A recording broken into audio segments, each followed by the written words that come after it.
ഏതാണ്ട് ഈ പറഞ്ഞ കുളിക്കടവിൽ കുറച്ചും കൂടെ സ്റ്റൈലിഷ് ആയിട്ട് വരുന്ന ആൾക്കാർ, ഡെവലപ്ഡ് കുളിക്കടവ് അങ്ങനത്തെ. അപ്പൊ അതൊക്കെ എന്താ പറയാ, എൻജോയ് ചെയ്യാനും ഒക്കെ പറ്റുന്നവർക്ക് ഇത് ചെയ്യാൻ പറ്റും. അപ്പൊ കഴിഞ്ഞ എപ്പിസോഡില് നമ്മള് ജർമ്മനിയിലെത്തി, അവിടെ സ്റ്റേ ചെയ്തു, ഉറങ്ങി, അവിടെ വരെ എത്തി അല്ലെ. പിറ്റേ ദിവസം രാവിലെ നമ്മൾ എഴുന്നേക്കുമ്പോ നല്ലൊരു സൂര്യനും പൊൻപുലരി പൊട്ടി വിരിഞ്ഞു. അതെ, നമ്മള് പ്രതീക്ഷിച്ചതിനേക്കാളും നമുക്കൊരു എനർജി തരണ പോലെ ആയിരുന്നു അവിടുത്തെ ഒരു പിറ്റേ ദിവസം. അന്ന് രാത്രി കിടന്ന പോലെ പിറ്റേ ദിവസം രാവിലെ എണീക്കുമ്പോ ഉള്ള ഒരു എനർജി ലെവല്. പിന്നെ ആ ലൊക്കേഷൻ നമുക്ക് ആ ലേക്കിന് തൊട്ടടുത്തായിരുന്നു നമ്മുടെ ക്യാമ്പ് സൈറ്റ്. ഒരു ലേക്കിന് ചുറ്റാണ്, ഈ ബെൻവാൾസി എന്ന് പറഞ്ഞ ലേക്കിന് ചുറ്റാണ് ക്യാമ്പ് സൈറ്റ്. നമ്മുടെ ലൊക്കേഷൻ തൊട്ടടുത്തായിരുന്നു. അപ്പൊ അതും നല്ല അതിമനോഹരമായ കാഴ്ചയിലേക്കാണ് നമ്മളെ കൊണ്ടത്. പിന്നെ രാവിലെ എഴുന്നേറ്റ് വന്നപ്പോഴാണ് നമ്മുടെ മുൻപിലുള്ള ആ ഇങ്ങനെ മഞ്ഞ് വീണ് കിടക്കുന്ന മലകളും ആ ഒരു പച്ചപ്പും കാര്യങ്ങളൊക്കെ ആ ഒരു വെളിച്ചത്ത് കണ്ടപ്പോഴാണ് നമുക്ക് മനസ്സിലായത്, ഓ ഈ ഒരു ക്യാമ്പ് സൈറ്റിന് ഇത്രമാത്രം ഭംഗി ഉണ്ടായിരുന്നു എന്ന് ഞങ്ങൾക്ക് അപ്പോഴാണ് തോന്നിയത്. അതൊരു ഭയങ്കര എനർജി തന്നെയായിരുന്നു നമ്മൾക്ക്. തലേ ദിവസം കിടന്ന പോലെയല്ല പിറ്റേ ദിവസം എല്ലാവരും എഴുന്നേറ്റത്. അതെ, പിന്നെ അന്ന് രാവിലെയാണ് അവിടെ ഒരു ചെറിയ മാർക്കറ്റ് ഉണ്ടായിരുന്നു. അപ്പൊ നമുക്ക് ഫുഡൊക്കെ കിട്ടി. നമ്മൾക്ക് കുറച്ച് ക്രോസാൻറ്റും ബ്രെഡും മുട്ടയും പാലൊക്കെ കിട്ടി. നമ്മുടെ ഫ്യൂവല് നമുക്ക് കിട്ടി. അത് പറയുമ്പോഴാണ് നേരത്തെ ഞങ്ങൾ പറഞ്ഞല്ലോ, പാക്ക് ചെയ്യുമ്പോൾ ഞങ്ങൾ ചായപ്പൊടി എടുത്തു എന്ന് പറഞ്ഞല്ലോ. നിങ്ങൾ ശ്രദ്ധിച്ചിട്ടുണ്ടോ അറിയില്ല, പഞ്ചസാരയും പാലും ഞങ്ങളുടെ ഇല്ല. അപ്പൊ ഞങ്ങളിൽ ഈ പോർട്ടബിൾ സ്റ്റവ് ഉള്ളത് കൊണ്ട് ഞാൻ വിചാരിച്ചത് രാവിലെ എനർജിക്ക് കുറച്ചുകൂടി എനർജി കൂടാനായിട്ട് ചായ ഉണ്ടാക്കാന്ന് വിചാരിച്ചു. പക്ഷെ ചായപ്പൊടി മാത്രമല്ലോ, ടാറ്റയുടെ ചായപ്പൊടി മാത്രം ഉണ്ട്. പക്ഷെ പഞ്ചസാരയും പാലും ഉണ്ടായിരുന്നില്ല. അതുകൊണ്ട് തന്നെ നമുക്ക് അപ്പോഴാണ് അറിയുന്നത്, ഓക്കെ സൂപ്പർ മാർക്കറ്റ് ഉണ്ട് അവിടെ. അത് ഞാൻ പറഞ്ഞ കുറെ ഫെസിലിറ്റി നമ്മൾ പ്രതീക്ഷിക്കാൻ കൂടുതൽ ഫെസിലിറ്റികളിൽ ചില ക്യാമ്പ് സൈറ്റുകളിൽ നമുക്ക് അവിടെ ഉണ്ടാവും. അപ്പൊ ഞങ്ങൾ അവിടെ പോയി ഈ പറഞ്ഞ പോലെ ക്രോസന്റും പാല്, ചായ, ജാമ്. അതെ, കാരണം ഞങ്ങൾക്ക് പേടിയായി. പിന്നെ ഇനി ജർമ്മനിയാണ്, പിന്നെ ഈസ്റ്റർ, പിന്നെ ശനിയാഴ്ച, അപ്പൊ ഇതൊക്കെ തുറക്കും എന്നുള്ളൊരു ഭയം ഞങ്ങളുടെ ഉള്ളിലുള്ളത് കൊണ്ട് അവിടെ കിട്ടാവുന്ന കാര്യങ്ങളൊക്കെ ഞങ്ങൾ മേടിച്ച് പാക്ക് ചെയ്ത് അന്ന് ക്രോസാൻഡ് അതിന് ഞങ്ങൾ സക്സസ്ഫുള്ളി ചായ ഉണ്ടാക്കി. അത് പറയുമ്പോഴാണ് ചായ ഉണ്ടാക്കുവാനായിട്ട് ഞങ്ങൾ സ്റ്റവ് ഓണാക്കുന്ന സമയത്താണ് ഞങ്ങൾക്ക് മനസ്സിലായി ഞങ്ങളുടെ കയ്യില് എന്തില്ല, ലേറ്റർ ഇല്ല എന്നുള്ളത്. ബബിൾസ് ആണ്, ഓക്കെ, ഇല്ല എന്നുള്ളത്. പക്ഷെ അത് തന്നെ ഇങ്ങനെ തിരിച്ചു കഴിഞ്ഞിട്ടുണ്ടെങ്കിൽ അത് കത്തുമായിരുന്നു. പക്ഷെ ഓഫ് കോഴ്സ് നമുക്കൊന്നും അറിയില്ല. മടക്കി വെച്ചു. അതിനെ കുറിച്ച് പഠിക്കാനുള്ള ഞാൻ പറഞ്ഞില്ലേ, അതായത് ഒന്നിനും എങ്ങനെയെങ്കിലും വണ്ടി കിട്ടാം. നമ്മുടെ ഒരു ഇമ്മെച്യൂരിറ്റി ആണോ എന്ന് എനിക്കറിയില്ല. കാരണം നമുക്ക് ആ ഒരു ത്രില്ലിലാണ് വണ്ടി എടുക്കുക, ഓടിക്കുക, പോവാന്നുള്ള ഒരു രീതിയിൽ. എന്നിട്ട് ഞാൻ എന്ത് ചെയ്തു, നമ്മുടെ അപ്പുറത്തുള്ള ക്യാമ്പ് സൈറ്റുകാരുടെ അടുത്ത് പോയിട്ട് ഞാൻ കടം ചോദിച്ചു. ഒരു ജർമ്മൻകാരുടെ അടുത്ത് പോയിട്ട് ഞാൻ ചോദിച്ചു, അതെ മാച്ച് ബോസ് ഉണ്ടെങ്കിൽ. അപ്പൊ ആൾക്ക് മനസ്സിലാവുന്നില്ല. അപ്പൊ ഞാൻ ഫയർ ഓക്കെ. അല്ല, ആളുടെ വണ്ടി എന്ന് വെച്ച് കഴിഞ്ഞാൽ കുറച്ചൊരു ഒരു മിലിറ്ററി സ്റ്റൈല് വണ്ടി. അതെ, അത് തലേദിവസം ലൈറ്റ് അടിച്ച് ചെയ്യുന്ന ആൾക്കാരാണ്. ചെറിയൊരു പേടി. തീ കാഞ്ഞോണ്ടിരിക്കുമ്പോ അവർ തീ കായല് നിർത്തി കനല് മാത്രമല്ലോ, അപ്പോഴാണ് നമ്മള് ലൈറ്റ് ഒത്തിക്ക് അടിക്കുന്നത്. അങ്ങനെ നേരെ അവരടുത്ത് ചെന്ന് ഫയർ എന്ന് പറഞ്ഞപ്പോ ആള് സാധനം തന്നു. അത് കൊണ്ടുവന്ന് കത്തിച്ച് നമ്മള് ആദ്യത്തെ ഒരു ചായ നമ്മൾ അങ്ങനെ ക്യാമ്പ് സൈറ്റിൽ വെച്ചിട്ട് ഉണ്ടാക്കണം. പക്ഷെ അതൊരു വളരെ നല്ലൊരു നമ്മളെ ബൂസ്റ്റ് ചെയ്യുന്ന ഒരു എക്സ്പീരിയൻസ് ആയിരുന്നു. എപ്പോഴാണ് നമുക്ക് ക്യാമ്പിങ്ങിന്റെ ഒരു രസമുള്ള ഭാഗങ്ങളിലേക്ക് നമ്മൾ കിടക്കുന്നത്. അല്ല, അവിടെ നമ്മൾ ചെയർ ഒക്കെ ഇട്ടിരുന്ന് എല്ലാവരും നല്ലൊരു മോർണിംഗ് വെയിലുണ്ടായിരുന്നു. അതാണ് മെയിൻ കാര്യം. കാരണം നമ്മളൊരു സ്ഥലം വെയിലത്ത് കാണുന്നതും ഒരു എന്താ പറയാ സൺലൈറ്റ് വലിയ ഡിഫറൻസ് ആണ്.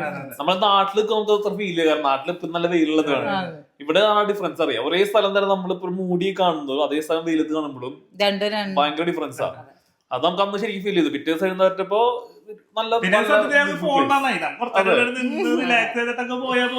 ഇതില് വേറൊരു കേസും കൂടി ഉണ്ടായിരുന്നു. നമ്മള് തലേദിവസം നമ്മൾ പോകേണ്ട സ്ഥലം നോക്കുമ്പോ അവിടെ മഴയാണെന്നാണ് കാണിക്കുക. അതായത് ഇപ്പൊ ഇവിടെ നിന്ന് നമ്മൾ ഇനി പോകുന്നത് ഡോളോമൈറ്റ്സിലേക്കാണ്. അപ്പൊ ഞങ്ങൾ നോക്കുമ്പോ ഞങ്ങൾ ചെല്ലുന്ന സമയം തൊട്ട് മഴയാണ് അവിടെ. അപ്പൊ ഇവിടെ കുറച്ച് വെയിലുള്ള കാരണം കൊണ്ട് ഞങ്ങൾ വിചാരിച്ച് കുറച്ചും കൂടി സമയം നമുക്ക് ഇവിടെ സ്പെൻഡ് ചെയ്ത് ഈ വെളിച്ചത്തിൽ കുറച്ച് എനർജി കിട്ടിയതിന് ശേഷം ഡോളോമൈറ്റ്സിലേക്ക് പോവാം എന്നുള്ള രീതിയിലേക്ക് എത്തി. ഞങ്ങളുടെ കൺസെപ്റ്റില് നമുക്ക് ഇറ്റലിയിലേക്ക് നേരെ എത്തുക എന്നുള്ളതാണ്. അതിന്റെ ഇടയിലുള്ള ഒരു സ്റ്റേ മാത്രമായിരുന്നു ഈ ജർമ്മനി. പക്ഷെ ആ ഒരു ക്ലൈമറ്റും ആ ഒരു വെതറൊക്കെ കണ്ടപ്പോ ഞങ്ങൾ വിചാരിച്ചു ഈവനിങ് ആയിട്ട് ഇനി അങ്ങോട്ട് പോയാൽ മതി. വെറുതെ ഇനി അവിടെ ചെന്ന് നമ്മളുടെ ആ ഒരു എനർജി വീണ്ടും കളയണ്ടല്ലോ എന്നുള്ളത് വളരെ നല്ല തീരുമാനം. എന്നിട്ടാണ് ഞങ്ങള് മൊത്തത്തിലൊന്ന് നടന്നു. വളരെ ബ്യൂട്ടിഫുൾ ആയ സ്ഥലമായിരുന്നു. പച്ചപ്പും വെള്ളം, മഞ്ഞപ്പൂക്കളും. പിന്നെ കണ്ണത്താ ദൂരത്തിൽ ഇങ്ങനെ വെള്ളം ഇങ്ങനെ കിടക്കണതും ഒരു ചെറിയ ഇതിക്കൂടെ പോണതും അതൊക്കെ എനിക്ക് ഒരു ഭയങ്കര പാലന നീണ്ടെടുക്കണം. ലേക്ക് ആയിരുന്നല്ലോ അത്. ലേക്കിലേക്ക് ജർമ്മനിയിൽ സീ എന്ന് പറഞ്ഞാൽ ലേക്കും അതെ അതെ ലേക്ക് എന്ന് പറഞ്ഞാൽ സിയും ആണ്. ബെൻവാൾ സീ എന്ന് പറഞ്ഞാൽ ഇംഗ്ലീഷിൽ ബെൻവാൾ ലേക്ക് എന്നാണ്. ഓക്കെ സീ എന്ന് പറഞ്ഞാല് അവർക്ക് ലേക്കാണ്. അതൊരു പുതിയ അറിവാണ്. പോയപ്പോ ഒന്നും മനസ്സിലായില്ല. ഞങ്ങള് അതൊരു പേരാണ്. അങ്ങനെയായിരിക്കും അതിന്റെ പേര്. ബെൻവാൾ സീ, കൊണിങ് സീ, കുറെ സീലുണ്ട് അവിടെ. ലേക്കുകളാണ്. ഞങ്ങള് വിചാരിച്ചു നമ്മളിങ്ങനെ നെതർലാൻഡ്സ്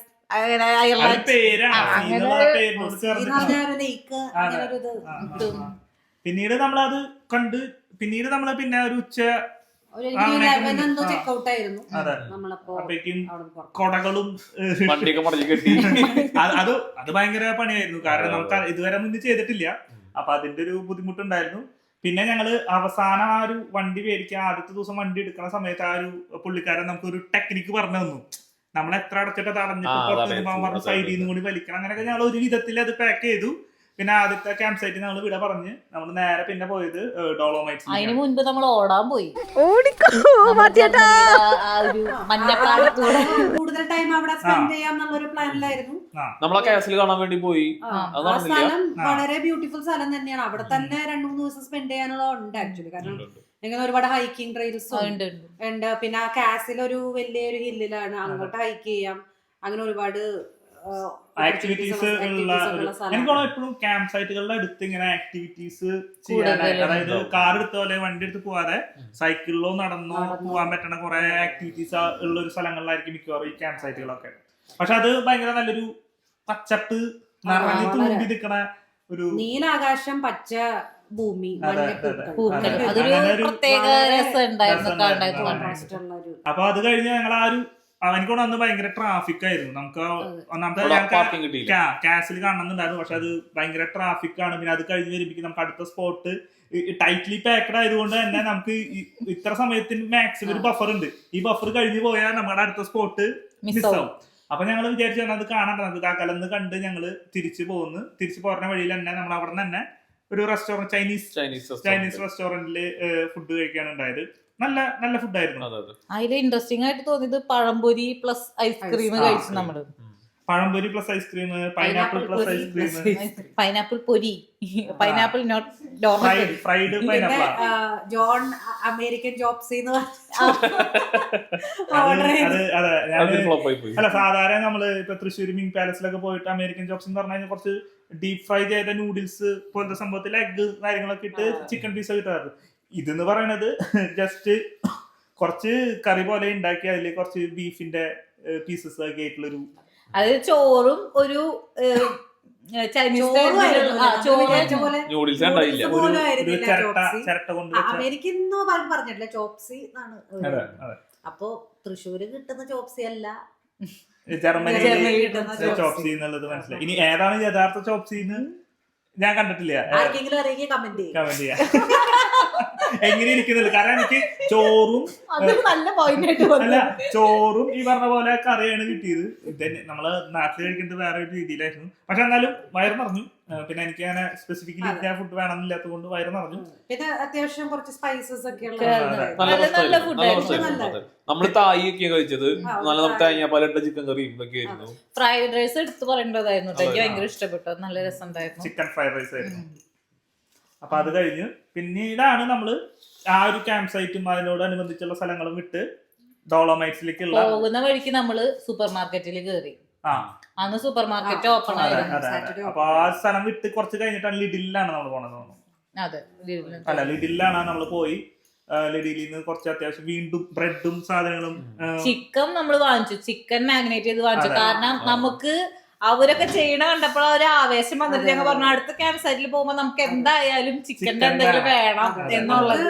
ക്യാമ്പില് ആദ്യം കയറിയപ്പോ നമുക്ക് തോന്നിയത് അതാണ്, നമ്മള് വളരെ അണ്ടർ പ്രിപ്പയർഡ് ആണ് ഈ പരിപാടിക്ക്. അതെ, കാരണം ആൾക്കാർ വരുന്നത് ഇതേപോലെ കുക്കൊക്കെ ചെയ്ത് ചില്ല് ചെയ്ത് അവിടെ വെറുതെ പുറത്തിരുന്ന് ഇങ്ങനെ അതൊക്കെ കഴിച്ച് ആസ്വദിച്ചിരിക്കാനാണ്. ഇടയ്ക്ക് നടക്കാൻ പോയി. അപ്പൊ നമ്മുടെ കയ്യിൽ നമുക്ക് തോന്നി ഒന്നുമില്ല, നമ്മൾ വളരെ അണ്ടർ പ്രിപ്പയർഡ് ആണെന്ന് തോന്നി. അപ്പൊ ആ ആവശ്യത്തിൽ നമ്മൾ ചെന്ന് അവിടെ കയറി കണ്ണി കണ്ടുമൊക്കെ വാങ്ങിച്ചു.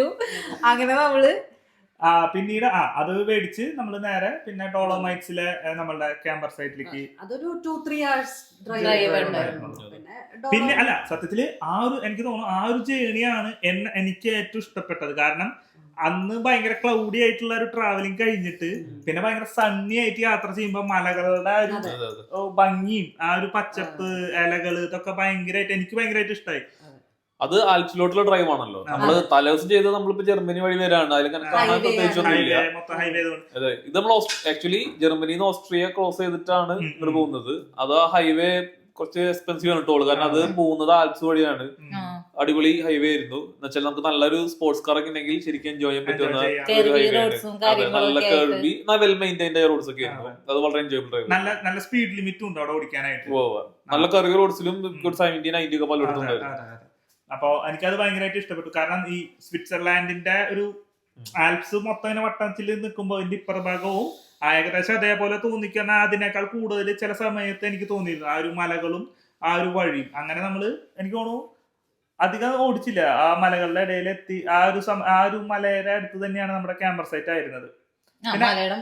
അവിടെ ടൈമിംഗ് ഉണ്ടായിരുന്നോ? ഇല്ല,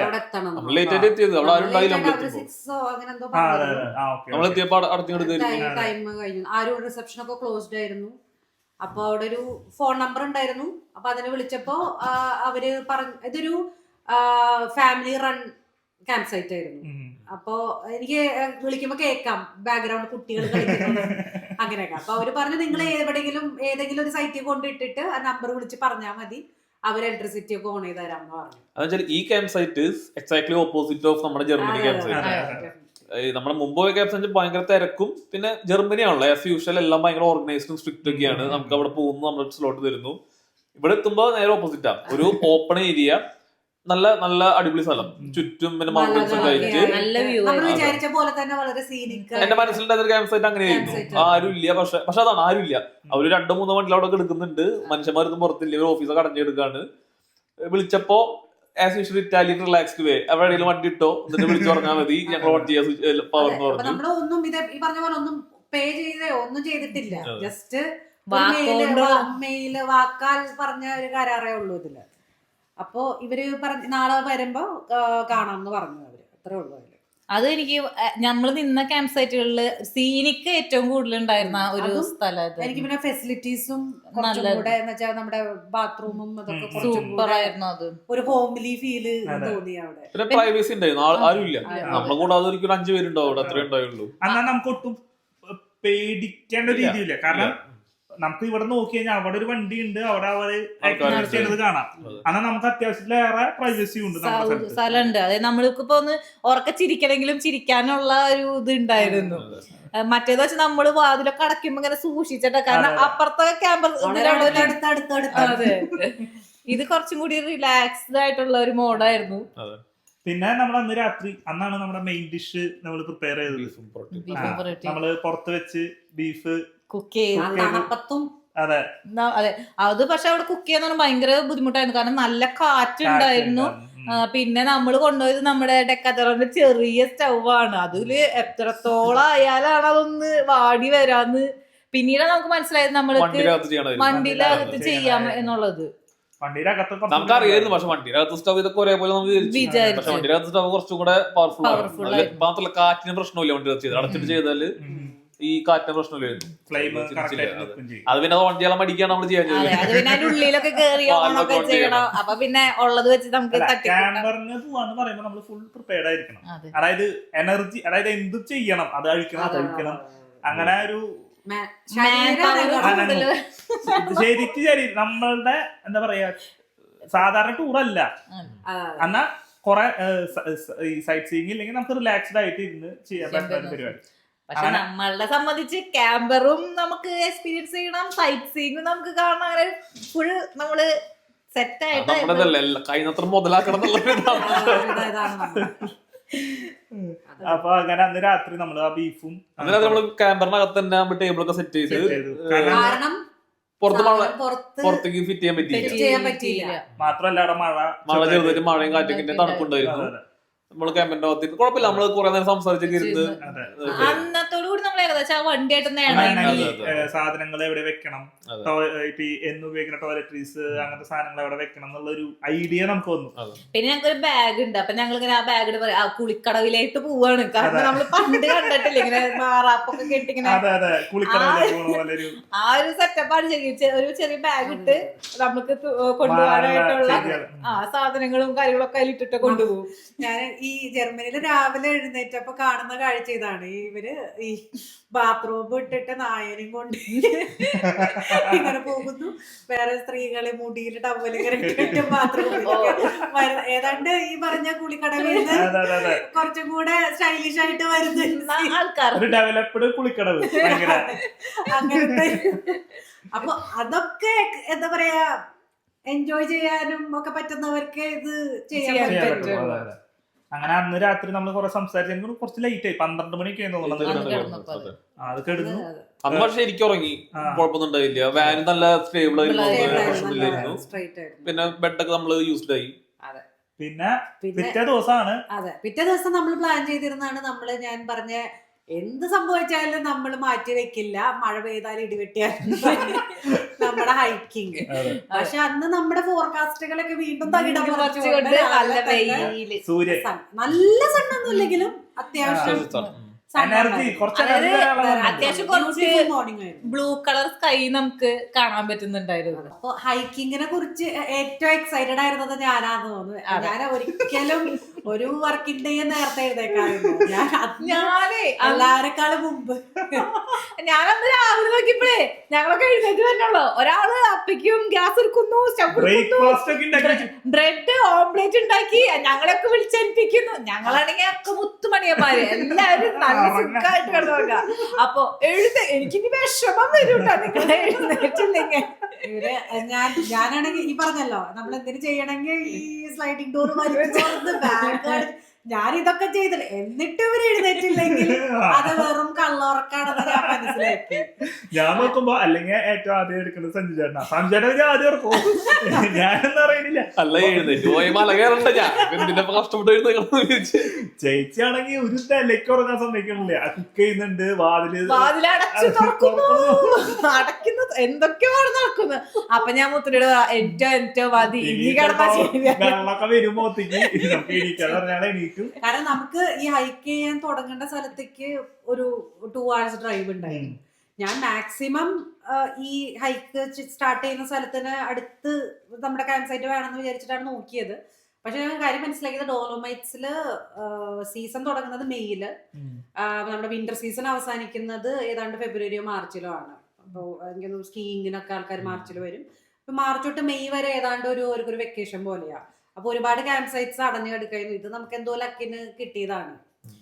അപ്പോ 2 hours ഡ്രൈവ് ഉണ്ട്. പിന്നെ നമുക്ക് ഈ പറഞ്ഞ പോലെ അവിടെ ചെന്ന ഭക്ഷണം കിട്ടുമോ അങ്ങനെയൊന്നും അറിയില്ല. അപ്പൊ നമ്മൾ കുറച്ച് എന്തെങ്കിലുമൊക്കെ കയ്യിൽ പിടിക്കണം എന്നും ഉണ്ടായിരുന്നു. അപ്പൊ രാവിലെ എഴുന്നേറ്റ് ഈ പറഞ്ഞ പോലെ നമ്മളല്ല ചേച്ചി തന്നെ എല്ലാം ചെയ്തു. ബ്രെഡിൽ ഇതൊക്കെ എന്തോ സാൻഡ്വിച്ച് പോലെ ചെയ്തു. പിന്നെ പൊറോട്ടയുടെ ഉള്ളിൽ അത് സഞ്ജുവിന്റെ അതുണ്ടെങ്കിലേ മല കയറാൻ പറ്റുള്ളൂ. ചുരുട്ടി പിടിക്കണം. അത് ഞങ്ങളെല്ലാവരും ആവശ്യങ്ങൾ ചേച്ചി അന്ന് നിറവേറ്റി. കാരണം അന്നാലും ഞങ്ങളെല്ലാവരും അത് പറഞ്ഞ ആരും മുടക്ക് പറയണ്ട. ഇനി അതിന്റെ ഒരു കുറവ് വേണ്ടാന്ന് വെച്ചാൽ അതൊക്കെ സെറ്റ് ചെയ്തു. പിന്നെ ഡ്രൈ നട്ട്സ് നമ്മൾ ഇട്ടു, കുറച്ച് കയ്യിലുള്ളതൊക്കെ എന്തെങ്കിലും എടുത്തു. കാരണം നമ്മൾ പറയുന്നത് 3-4 മണിക്കൂർ അതിഭീകരമായ ട്രക്കിങ്ങിന്റെ കഥകളാണ് ഈ വരാൻ. അതിട്ട് ഞങ്ങള് അതുവരെ ഞങ്ങളുടെ നോർമൽ ഷൂസ് ഒക്കെ ആയിരുന്നു. അതൊക്കെ മാറ്റി ഞങ്ങള് ബൂട്ട്സ് ആക്കി. ഞാൻ ഫുൾ പ്രിപ്പയർഡ് ആക്കാൻ ചേച്ചിയുടെ കോസ്റ്റ്യൂം അല്ല സംഭവം അത് കാര്യണ്ട്. വരുമ്പോ കാണുമ്പോ നിങ്ങക്ക് മനസ്സിലാവും. കാരണം എന്താ വെച്ചാൽ ആള് സ്റ്റിക്ക് എടുക്കുന്നു, റെയിൻ കോട്ട് ഇടുന്നു, തൊപ്പി വെക്കുന്നു, ബൂട്ട് ഇടുന്നു. ഞങ്ങള് കളിയാക്കി ശിക്കാരി സംഭവം. പക്ഷെ അത് കഴിഞ്ഞിട്ട് നമ്മള് ഇങ്ങനെ പറഞ്ഞു ഇങ്ങനെ ബ്രെഡ് ഓംലെറ്റ് ഒക്കെ കണ്ടപ്പോ എനിക്ക് വിശന്ന് തുടങ്ങി. അപ്പൊ ഞങ്ങളെല്ലാവരും സ്പീഡപ്പ് ചെയ്തു കാര്യങ്ങള്. അത് കഴിഞ്ഞിട്ട് ഇതിന്റെ ഏറ്റവും വലിയ ഈ ക്യാമറമാന്റെ ഒരു കാര്യം എന്ന് പറയുന്നത് അടക്കലും തുറക്കലാണ്. നമുക്കൊരു സ്ഥലത്തേക്ക് പോകണമെന്ന് വെച്ച് കഴിഞ്ഞാൽ ഇതെല്ലാം നമ്മൾ കെട്ടിയ മുകളിൽ കിടന്ന ആ റൂഫും ഈ സൈഡ് ഷെഡൊക്കെ നമ്മൾ അടച്ച് വീണ്ടും പാക്കിംഗ് ഒക്കെ കറക്റ്റ് ചെയ്താലാണ് ഇരിക്കാൻ പറ്റുള്ളൂ. ഉള്ളിലത്തെ ബെഡ് ഇട്ടത് നമ്മൾ വീണ്ടും തിരിച്ച് ആ ഒരു പൊസിഷനിലേക്ക് ആക്കണം. അപ്പൊ അതിന് കുറച്ച് സമയം എടുക്കും, എഫേർട്ടും ഉണ്ട്. അപ്പൊ അത് ഞങ്ങൾ ചെയ്തു. എന്നിട്ട് നമ്മള് അങ്ങോട്ട് ഇറങ്ങി യാത്രയായി. എനിക്ക് അപ്പോഴാണ് ഈ ട്രെയിലർ ക്യാമറാന്റെ ഒരു യൂസ് മനസ്സിലാക്കുന്നത്. വണ്ടിയുടെ ബാക്കിൽ കെട്ടിക്കൊണ്ടുവന്നു. അപ്പൊ അത് കെട്ടിക്കൊണ്ടുപോയി അവിടെ ഇട്ട് അതിനകത്ത് കിടന്ന് ഉറങ്ങി. പിന്നെ വണ്ടി എടുത്ത് പോവാം. അപ്പൊ ഇത് പിന്നെ ഡിസ്റ്റർബ് ചെയ്യണ്ട, ഇതവിടെ സെറ്റപ്പ് ചെയ്ത് പിന്നെ കാറ് നമുക്ക് എല്ലാവരും പാർക്ക് എവിടെയും പാർക്ക് ചെയ്യാം. അപ്പോഴാണ് അതിന്റെ ഒരു യൂസ് കേസ് എനിക്ക് മനസ്സിലാവാൻ നോക്കിയത്. ഇതുകൊണ്ടാണ് ട്രെയിലർ ട്രെയിലറായിട്ട് വലിച്ചോണ്ടാണ്. പിന്നെ നമുക്ക് മനസ്സിലായി ഈ എല്ലാ ക്യാമ്പ് സൈറ്റ്സിലും അവിടെ തന്നെ ഒരു ലോഡ്ജോ അല്ലെങ്കിൽ തരുന്നുണ്ട്. അതെ, അതൊരു ഇമ്പോർട്ടന്റ് ലെസൺ ആയിരുന്നു. നമുക്ക് സ്വന്തമായിട്ട് ക്യാമറ ഇല്ലെങ്കിൽ സ്റ്റിൽ ക്യാമ്പ് ചെയ്യണമെങ്കിൽ ക്യാമറമാൻ കൊണ്ട് പോകണ്ട. നമ്മുടെ സ്വന്തം വണ്ടിയിൽ പോയിട്ട് ഈ സൈറ്റുകളിൽ അവര് പ്രീ സെറ്റ് ചെയ്ത് വെച്ചിട്ടുണ്ട്. ശരിക്കുള്ള കാരവൻസ് അവര് ക്യാമറ പോലെ പെർമനന്റ് വെച്ചിരിക്കുകയാണ്. അത് ബുക്ക് ചെയ്ത് പോയാൽ മതി. ഇനി ചെയ്യുകയാണെങ്കിൽ മിക്കവാറും ഞാൻ പേഴ്സണലി അതേ ചെയ്യുള്ളൂ. കാരണം നമ്മളിപ്പോ എക്കണോമിക്സ് നോക്കുകയാണെങ്കിൽ ഈ വണ്ടിയുടെ റെന്റ് ഒക്കെ നോക്കുമ്പോൾ അതിനെക്കാട്ടും ലാഭം നമ്മളെ വണ്ടിയിൽ പോയി ഇവിടെ ഈ ക്യാബിൻസ് ബുക്ക് ചെയ്യുന്നത് ഫിനാൻഷ്യലി നമ്മളെ വണ്ടി ഓടിക്കാനൊക്കെ കുറച്ചുകൂടെ കംഫർട്ടബിൾ ആണ്. നമ്മളിത് അടയ്ക്കാനും തുറക്കാനും നിൽക്കേണ്ട സമയമില്ല. അങ്ങനെ ഞങ്ങള് ഡോളോമൈറ്റ്സിലേക്ക് പോണു. ഒരു പറഞ്ഞ പോലെ 2 മണിക്കൂറുള്ള യാത്ര. വീണ്ടും സൂര്യനുണ്ട്, നമുക്ക് മലനിരകളിൽ കൂടെ ഉള്ള കർവി റോഡ്സിൽ കൂടെ ഉള്ള. ഇതില് ഞങ്ങൾക്ക് സർപ്രൈസ് ആയിട്ട് വന്നതെന്ന് വെച്ചിട്ടുണ്ടെങ്കിൽ നമ്മള് പോണേക്കാൾ മുമ്പ് ഈ ഹൈക്ക് ചെയ്യണ സ്ഥലത്തിന്റെ പല വീഡിയോസും കണ്ടു. അപ്പൊ അതൊക്കെ ഇങ്ങനെ ശരിക്കും മണ്ണൊക്കെ ആയിട്ട് തന്നെ എടുക്കാണ്. വേറെ നമുക്ക് അതിലൊന്നും അതിൽ പറയുന്നത് കുട്ടികൾക്കും മുതിർന്ന ഈ പ്രായക്കാർക്കും ഒക്കെ ഹൈക്ക് ചെയ്യാൻ പറ്റിയ ഈസി ഹൈക്കാണ്. കുറച്ച് കൂടെ നടക്കണം, പക്ഷെ എന്നാലും വലിയ 3 hours കംപ്ലീറ്റ് ചെയ്യാൻ പറ്റുന്ന ഹൈക്കാണ്. വീഡിയോസ് നമ്മൾ കണ്ടത് മിക്കവാറും സമ്മറാണ്. കളർഫുൾ ആയി നല്ല ഹൈക്കാണ് നമ്മൾ പ്രതീക്ഷിച്ചത്. പക്ഷെ അവിടെ എത്തുമ്പോഴാണ് നമ്മളെ അടുത്ത സർപ്രൈസ് നമ്മളെ കാത്തിരിക്കുന്നത്. ഫുള്ള് സ്നോ അടിപൊളി സ്നോ. അപ്പൊ ഞാനൊക്കെ ജസ്റ്റ് ഒരു ടീഷർട്ടും ഒരു ചെറിയ പാന്റിട്ടാണ് ഞാൻ പോയത്. അവിടെ എത്തിയപ്പോ എനിക്ക് മനസ്സിലായി ഇതുകൊണ്ട് കാര്യം നടക്കില്ല. അപ്പൊ ആ വണ്ടിയുടെ ഉള്ളിൽ വെച്ച് നമ്മള് വീണ്ടും ലെയർ ചെയ്തു, ഹുഡി ഇട്ടു, വലിയൊരു ജീൻസ് ഒക്കെ വലിച്ചു കയറ്റി. അങ്ങനെ നമ്മള് സ്നോയിലേക്ക് ഇവർക്ക് മനസ്സിലായി എന്തുകൊണ്ട് ഞാൻ ഇങ്ങനെ ഓവർ പ്രിപ്പയർഡ്. അത് കറക്റ്റ് ആയിരുന്നു. അപ്പൊ ഞാൻ മനസ്സിലാക്കി ആ വടിയുടെ ഉപകാരങ്ങളും കാര്യങ്ങളും ഒക്കെ. കാരണം ഫുൾ ബ്ലാക്ക് ഐസ് ആയിരുന്നു. അതായത് സ്നോയല്ല, ഐസായി എടുക്കുക, അലിഞ്ഞു തുടങ്ങിയ. അപ്പൊ പെട്ടെന്ന് നമ്മളിങ്ങനെ ചവിട്ടുമ്പോ സ്ലിപ്പ് ആവാനാണ് ഭയങ്കര സാധ്യത കൂടുതലാണ്. പിന്നെ നമുക്ക് ആ സ്നോന്റെ ഡെപ്ത് അറിയില്ല. നമ്മൾ പലപ്പോഴും അതെ, അങ്ങനെ ഞങ്ങൾ നോക്കിയപ്പോ അധികം ആൾക്കാരൊന്നും പോവാനും വരാനും ഒന്നും ഇല്ല. എല്ലാരും ഒരുവിധ ആൾക്കാരൊക്കെ കുറച്ച് നടക്കുന്നു, തിരിച്ചു പോവുകയാണ് ചെയ്യുന്നത്. ഒരു 15 മിനിറ്റ് കഴിഞ്ഞപ്പോ എല്ലാവരും കാണണ്ടേ പെട്ടെന്ന്. അപ്പൊ വഴി തെറ്റിയോ? കാരണം അങ്ങനെ വഴിയൊന്നും ഇല്ല, ഒരു മൗണ്ടൻ ആണ്. ഇടയ്ക്കിടയ്ക്ക് ഒരു ബോർഡ് ഉണ്ടാവും, അത്രേ ഉള്ളൂ. അപ്പോഴാണ് ഒരു പേടിയൊന്നും വഴി തെറ്റിയോ പെട്ടെന്ന് കൂടുതൽ ആൾക്കാർക്ക് കാണാനില്ല. വളരെ വൈൽഡായ സ്ഥലങ്ങളായിരുന്നു. പക്ഷെ നല്ല എക്സ്പീരിയൻസ് ആയിരുന്നു. എന്താ പറയാ, ഞാൻ ഇങ്ങനെ ഒരു മഞ്ഞിക്കോട് ആദ്യമായിട്ടാണ് ഇത്രയും അടുത്ത് നടക്കുന്നത്. അല്ല, മഞ്ഞ് നമ്മള് ഇപ്പൊ എന്താ പറയാ ബെർണിന എക്സ്പ്രസിലൊക്കെ പോയപ്പോ കണ്ടിട്ടുണ്ടെങ്കിലും ഇതേപോലെ മഞ്ഞിലോട്ട് ഇറങ്ങിയ ഒരു വൈൽഡ് സെറ്റപ്പില് ഒരു സിറ്റിയിലൊന്നും അല്ലാണ്ട് ഒരു ശരിക്കും ഒരു ഇതില് കാണുന്ന ആദ്യമായിട്ടാണ്. അത് കാരണം എനിക്ക് വളരെ മെമ്മറബിൾ ആയ ഒരു എക്സ്പീരിയൻസ് ആയിരുന്നു. പിന്നെ അതിലെന്ന് വെച്ചിട്ടുണ്ടെങ്കിൽ നെറ്റ്വർക്കും ഇല്ല. അപ്പൊ നമ്മളെവിടെയെങ്കിലും കഴിഞ്ഞു, അതിന്റെ നെറ്റ്വർക്കും ഇല്ല. പിന്നെ ബബിൾസ് ഉണ്ട് കൂടെ. അപ്പൊ നമുക്ക് ബബിൾസിന് എങ്ങനെയായിരിക്കും ഇനി ഈ ഐസിൽ അവന്റെ കാല് കൊള്ളുമ്പോ അവന് എന്തെങ്കിലും ബുദ്ധിമുട്ടുണ്ടാവോ എന്നൊക്കെ ഉള്ളത് തന്നെ. പക്ഷെ ബബിൾസ് വളരെ ഹാപ്പി. ഞങ്ങളെക്കാൾ സൂപ്പറായിട്ട് ബബിൾസ് നമ്മളെ വലിച്ചോട്ട് പോയിക്കൊണ്ടിരുന്നത്. ബബിൾസിന് ഇങ്ങനെ സ്ലോയിലോട്ട് മുഖം കൂത്താനും കുടിക്കാനൊക്കെ ഭയങ്കര ഇഷ്ടപ്പെട്ടു. ഈ മഞ്ഞുരുകിയ അരുവികൾ പോലെ വരിക, പിന്നെ നല്ല പച്ചപ്പുണ്ട്, നല്ല വെളിച്ചുണ്ട്, ഒരു പ്രത്യേകതരം ഭംഗി ഉണ്ടായിരുന്നു. ഞാൻ ക്ലിപ്സുകൾ ഇടുമ്പോ നിങ്ങൾക്ക് കാണാനായിട്ട് പറ്റിയത് കൂടുതൽ കാണാം. കാരണം ഫ്രഷ് വാട്ടർ ആണ്, ഐസ് ഉരുകി വരുന്ന വെള്ളം. നമ്മള് പ്രത്യേകിച്ച് നെതർലാൻഡ്സിൽ നമുക്ക് അങ്ങനത്തെ വെള്ളം, ആ കളറുള്ള വെള്ളം കാണാൻ പറ്റാത്തത് കൊണ്ട് നമ്മൾ കുറെ നാൾ കഴിഞ്ഞാൽ അടുത്ത് കാണാം. നമ്മളിപ്പോ ട്രാവൽ ചെയ്യുമ്പോൾ കാണുന്ന പോലെ അല്ല, പറഞ്ഞ പോലെ നമ്മള് ട്രെയിനിൽ പോകുമ്പോ ഐസ് മഞ്ഞ് കാണുന്ന പോലെ അല്ല, നമ്മൾ ഫീൽ ചെയ്യണത് ഡയറക്റ്റ്. പിന്നെ എത്രയാ ഒരു വൈൽഡ് നേച്ചറിന്റെ ഒരു സെറ്റിലെങ്കിൽ വളരെ.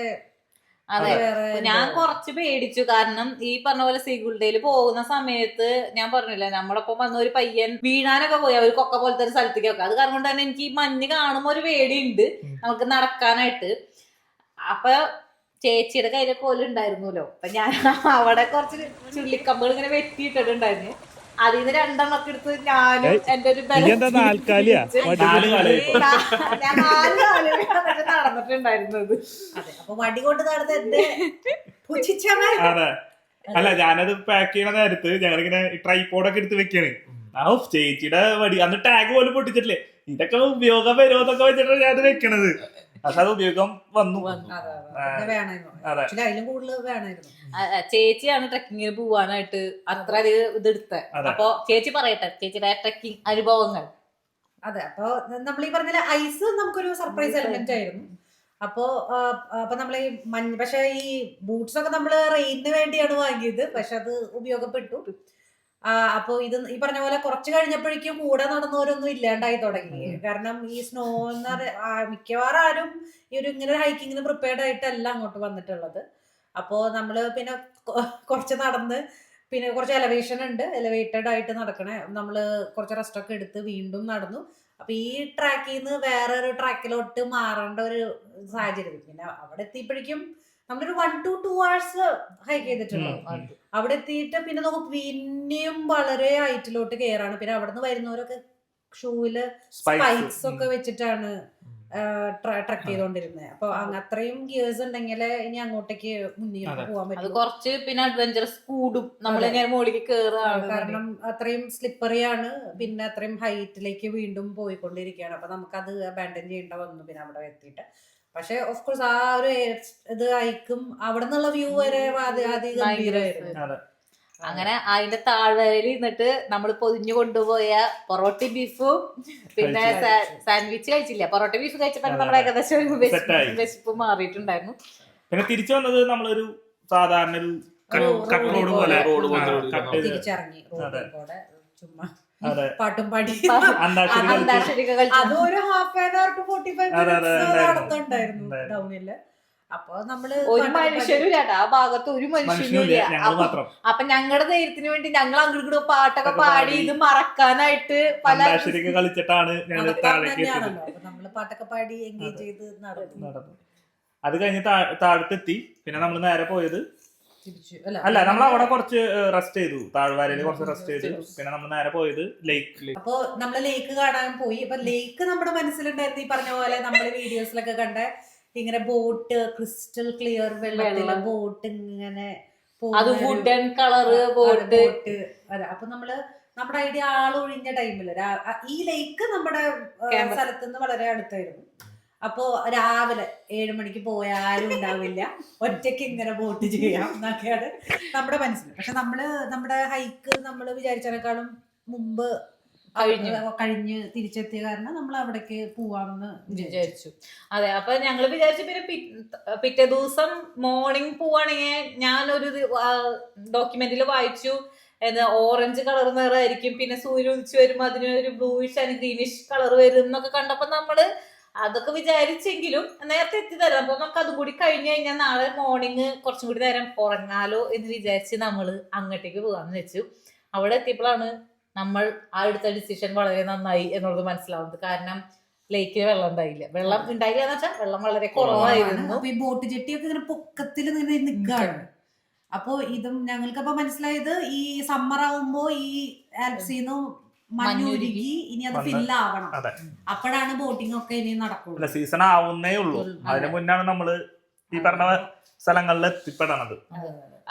ഞാൻ അപ്പോഴാണ് മനസ്സിലാക്കിയത് ശരിക്കും ആ ഒരു സൂര്യനും ഭയങ്കര ഇമ്പോർട്ടൻസ് ഉണ്ട് ആ വെള്ളത്തിന് കളറ് കൊടുക്കുന്നത്. പക്ഷെ ആ കളറ് ടർക്കോയ്സ് കളറ് അതിന് ഉണ്ട്, അതുണ്ട്. അത് നമ്മള് ചിലപ്പോ ഇതിൽ വീഡിയോസിൽ ഫിൽറ്റർ ഇടുന്നതാണ് അങ്ങനെയൊന്നും ചിന്തിക്കേണ്ട.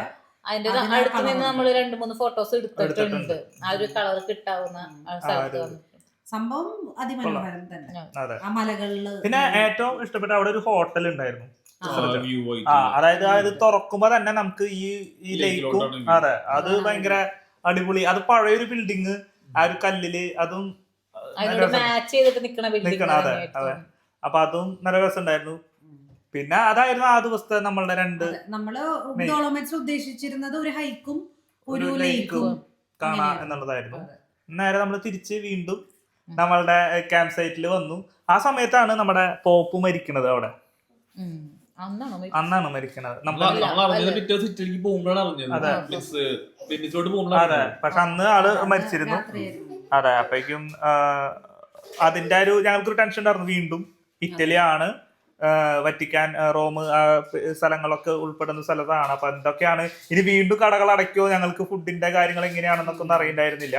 ആ ഒരു ടെൻഷൻ ചെറുതായിട്ടുണ്ടായിരുന്നെങ്കിലും ഞങ്ങൾ വീണ്ടും തിരിച്ച് ക്യാമ്പ് സൈറ്റിൽ വരുന്നു. വീണ്ടും പറഞ്ഞ പോലെ കൊട നിവർത്തുന്നു, അതില് കേറുന്നു, ഉറങ്ങുന്നു.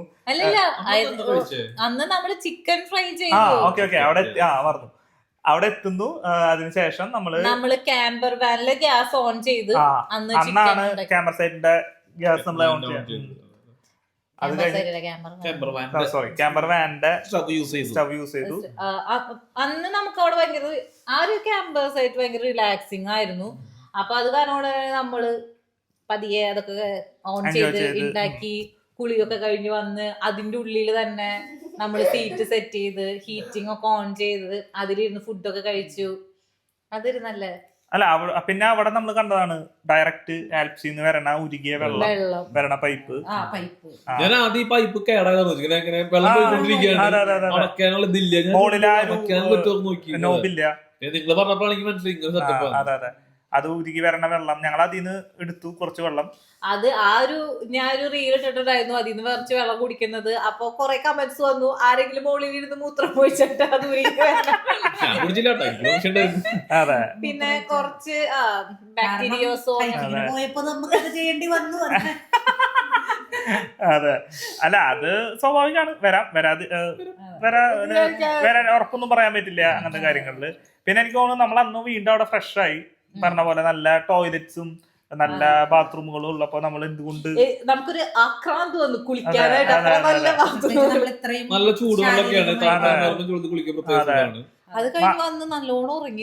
ഭയങ്കര, അതായത് ഈ ഹൈക്കിങ്ങിന്റെ ഒക്കെ ക്ഷീണം നമ്മള് അപ്പോഴാണ് മനസ്സിലായത്. ചൂടുവെള്ളത്തിൽ അത് കഴിഞ്ഞ് കുളിച്ച് നമ്മൾ ഉറങ്ങി. അന്ന് കുറച്ചുകൂടി വേറെ കാര്യം, ക്ലൈമറ്റ് കുറച്ചുകൂടി നമുക്ക് ബെനിഫിഷ്യൽ ആയിരുന്നു. നമുക്ക് മഴ അധികം ഉണ്ടായില്ല.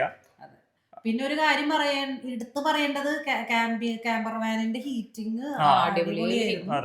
അപ്പൊ നമ്മള് വിചാരിച്ച പോലത്തെ പ്രശ്നങ്ങളൊന്നും, ടെമ്പറേച്ചർ കുറച്ച് കഴിഞ്ഞാൽ കുറച്ച് ചൂടെടുത്തിട്ടൊക്കെ വെച്ചു. അപ്പൊ കുറച്ച് പൂ ഇറക്കാൻ തുടങ്ങിയതിനകത്ത് കുറച്ച് 19 ആക്കി. അതിന്റെ ഡീസൽ വെച്ചിട്ട് തന്നെ അതിന് ചെറിയൊരു, അതിന്റെ എഞ്ചിനല്ല, വേറൊരു സെപ്പറേറ്റ് ഒരു ഹീറ്റർ ഉണ്ട് അതിന്. അത് യൂസ് ചെയ്യുന്നത് അതിന്റെ ഡീസൽ തന്നെയാണ്. സ്റ്റാൻഡ് ബൈ ഹീറ്റർ അല്ലെങ്കിൽ പാർക്കിംഗ് ഹീറ്റർ എന്ന് പറയും, അതിനാണ് യൂസ് ചെയ്യുന്നത്. എനിക്ക് തോന്നുന്നു അടിയിൽ കിടക്കുന്നത് കുറച്ചുകൂടി കൂടുതലാണ്, എനിക്ക് മുകളിലേക്ക് കുറച്ചുകൂടി കുറവ്. അടിയിലാണ് അതിന്റെ വെന്റ് ഉള്ളത്, നല്ല ചൂടേറാണ് ഇതിന് അടിക്കുന്നത്. അപ്പൊ അങ്ങനെ ആ ദിവസം നമ്മള് ഉറങ്ങി. പിറ്റേ ദിവസം നല്ലൊരു സംതൃപ്തിയോടുള്ള, നമ്മൾ ആദ്യത്തെ ജർമ്മനി ക്യാമ്പ് സൈറ്റിൽ ഉറങ്ങിയ പോലെയല്ല, പിറ്റത്തെ 2 ദിവസം കൊണ്ട് നമ്മൾ ഉറങ്ങിയത് കുറച്ചുകൂടി റിലാക്സ്ഡ് ആയി. പറഞ്ഞ പോലെ കൺജസ്റ്റഡ് അല്ല, കുറച്ചൊരു സ്പേഷ്യസ് ഉണ്ട്. പിന്നെ നമ്മൾ യൂസ് ടു ആയി, ഈ ക്യാമ്പർ വാനായിട്ട് നമ്മൾ യൂസ് ടു ആയ ഒരു മാറ്റങ്ങള് നമുക്ക് ഉണ്ടായിരുന്നു.